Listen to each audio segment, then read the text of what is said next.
શ્રી કુંદનભાઈ વ્યાસ સાહેબ આજે ભુજ મર્કેન્ટાઇલ બેંકની નખત્રાણા બ્રાન્ચમાં પધાર્યા છે એનું સ્વાગત કરીએ છીએ અને ખાસ વિશેષ અવસર એ છે કે કચ્છમિત્ર જે મિત્રથી વિશેષ કચ્છમિત્ર એવું આપણું ભૌતિક યુવા એમનો પણ જન્મદિવસ છે 78મા જન્મદિવસ નિમિત્તે સર અહીં આવ્યા છે.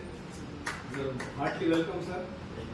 અને ખૂબ જ સરને પણ આપણે ખૂબ જ અભિનંદન દઈએ કે એમને રાષ્ટ્રપતિ એવોર્ડ એમને મળ્યો છે જે આપણા ગુજરાત માટે પણ ખૂબ જ ગૌરવની વાત છે.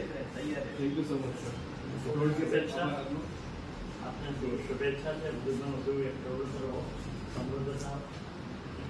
છે.